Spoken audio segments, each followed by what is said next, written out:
બીજી તરફ સાબરકાંઠાની સાબર ડેરીએ પશુપાલકોએ હોબાળો મચાવ્યો હોવાના સમાચાર મળી રહ્યા છે। આપને જણાવી દઈએ, સાબર ડેરીએ સાધારણ સભા રદ કરતા પશુપાલકોમાં ભારે રોષ જોવા મળ્યો છે। નફાની માંગણી સાથે પશુપાલકો રજૂઆત કરવા માટે આવ્યા હતા। નફાથી વંચિત રહેતા પશુપાલકો રોષે ભરાયેલા પશુપાલકો રજૂઆત કરવા માટે સાબર ડેરી પહોંચ્યા। રજૂઆત માટે આવેલા પશુપાલકોને સાબર ડેરીમાં જવા જ ન દીધા।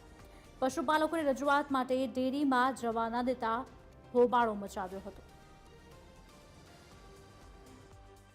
તમારા માધ્યમથી રાજ્ય સરકાર સુધી પહોંચાડી દો કે જેના વિષયનું કોઈ કદાચ સમજ નહીં હોય અથવા તો પાર્ટીનો આદેશ હોય જેના કારણે ભાવફેર ન ચૂકવવો એ કોઈ માનસિકતા લોકો માટે અને એ ભારતીય જનતા પાર્ટીની માનસિકતા છે। એટલે વહેલી તકે આ દૂધ ઉત્પાદકોનું દિન 7ની અંદર જો ભાવફેર નહીં ચૂકવવામાં આવે તો આજે તો અમે ગાંધી કીધા માર્ગે મૌન રેલીથી આપ્યું આક્રમકતાથી ધરણો કરીશું।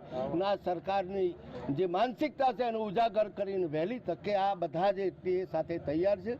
સાબર ડેરી ખાતે પશુપાલકોનો હોબાળો જોવા મળી રહ્યો છે। ખાસ કરીને નફાની રજૂઆત માટે સાબર ડેરી ખાતે ખેડૂતો આવ્યા હતા, પરંતુ તેમને ગેટની અંદર જવા દેવામાં ના આવતા ખેડૂતોનો હોબાળો જોવા મળી રહ્યો છે।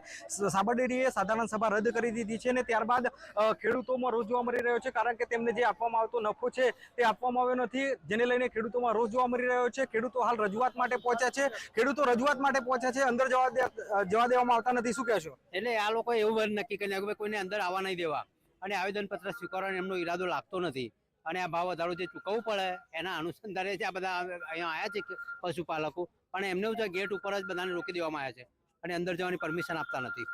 ખેડૂતોને ગેટ ઉપર જ રોકી દેવામાં આવે છે। એ ડિવિઝન પોલીસ ઘટના સ્થળે છે। ખાસ કરીને ખેડૂતોની રજૂઆત છે કે તેમને નફો તાત્કાલિક ધોરણે ચૂકવી દેવામાં આવે। નફાની માંગ સાથે આ ખેડૂતો રજૂઆત કરવા માટે આવ્યા હતા। સાબરકાંઠા અને અરવલ્લી જિલ્લાના ખેડૂતો હતા, પરંતુ તેમને સાબર ડેરીની અંદર પ્રવેશ આપવામાં આવ્યો નથી। રજૂઆત માટે આવેલા ખેડૂતોને પ્રવેશ આપવામાં ન આવતા ખેડૂતોએ હોબાળો મચાવ્યો છે। નીતિન પટેલ, TV13 ગુજરાતી, સાબરકાંઠા।